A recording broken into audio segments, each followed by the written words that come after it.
Good afternoon. We start this weather impact day with the snow and dangerous road conditions. Here's a look at downtown overlooking I-25. Looking a little gray out there, but I-25 looks like it's moving just fine.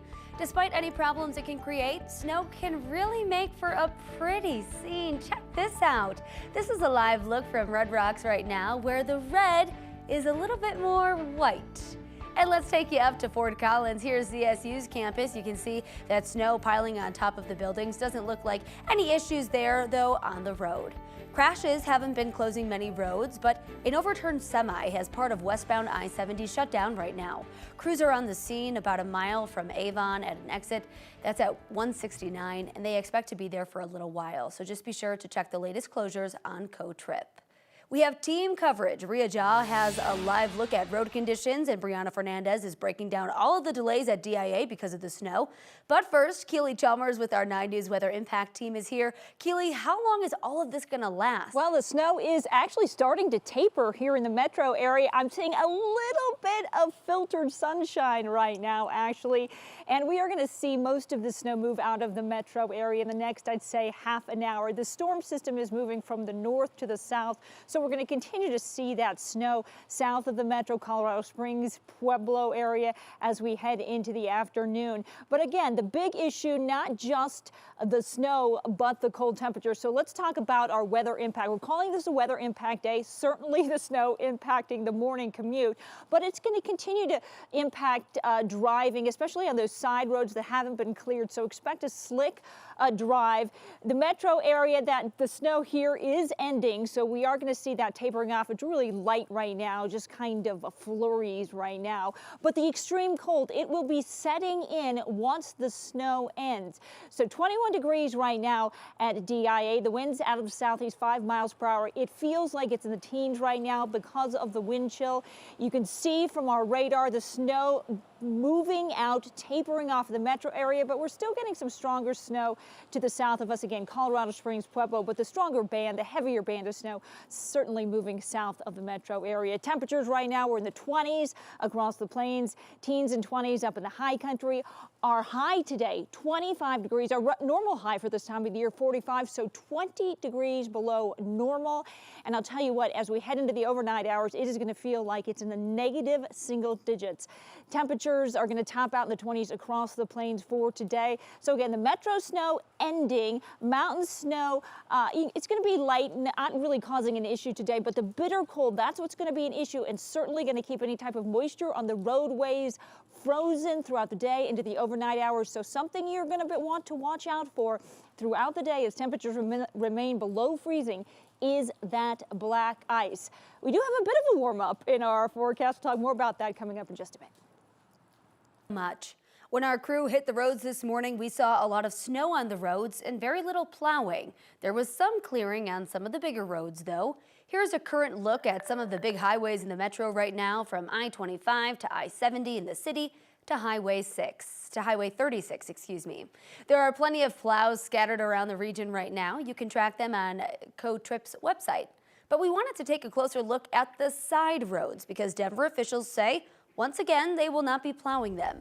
9 News reporter Ria Jha is live out in Denver. Ria, how are things looking now?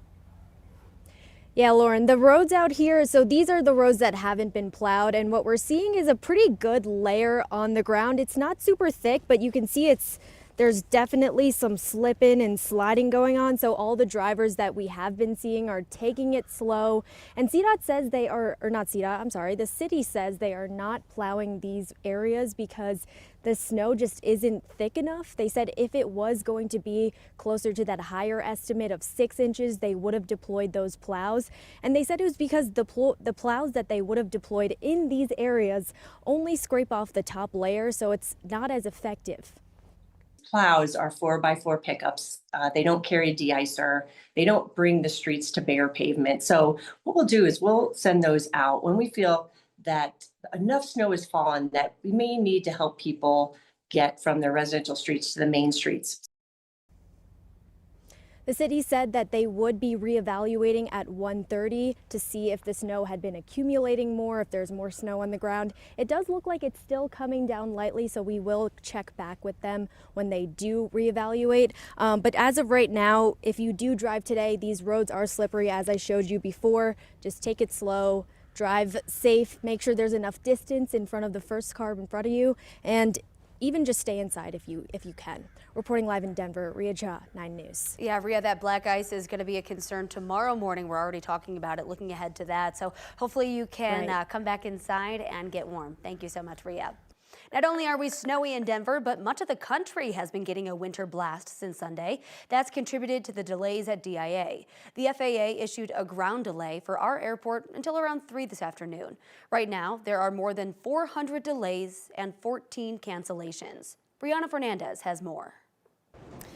We're really seeing that winter storm all across the country. We've seen it in Chicago, Texas, even New Jersey, and that's causing ripple effects for several flights. So take a look at your screen. Here's an example out of Reagan International Airport. Last night, the airport closed all runways so crews could focus on snow removal and prevent refreezing on the airfield. The runway reopened early this morning. Now, a very different story from what we're seeing at Denver International Airport and our runways, but with snowy conditions and temperatures dropping later tonight, passengers will have to check with the airlines before coming to the airport. With the de-icing process, airlines, with the discretion of the pilot, they oversee the de-icing process of their aircraft. So it is up to the airline of how their de-icing process starts.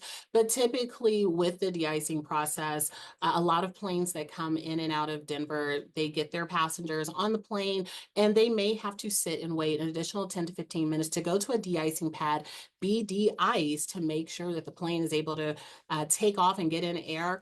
Airlines have been offering to rebook scheduled flights for travelers. In a statement, United Airlines said, quote, "Our operation teams continue to monitor the weather developments in the central U.S. and mid-Atlantic. We currently have waivers in place for customers traveling to, from, or through impacted cities." Now, just a good reminder, come to the airport, to Denver International Airport, at least 2 hours early, and also factor in that drive right along Pena Boulevard. For now, I'm at DIA, Brianna Fernandez for 9 News. Great advice. Thank you so much, Brianna. Aurora police say a 16-year-old girl is dead after a reported home invasion this morning. Police got a report of a home invasion on Jewel Avenue near Havana Street at 6:15 this morning.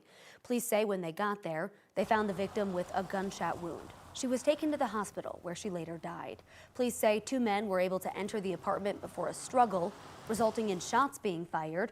They're now asking for the public's help in identifying those possible suspects.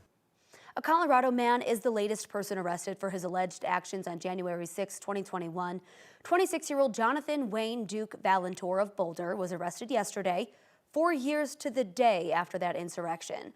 The FBI says Valentor was with his father in D.C. in 2021, and both were arrested for assaulting and resisting officers and obstruction. They face multiple accusations, including entering the Capitol and engaging in physical violence in the building. The FBI says some of that violence was against officers trying to protect the Capitol.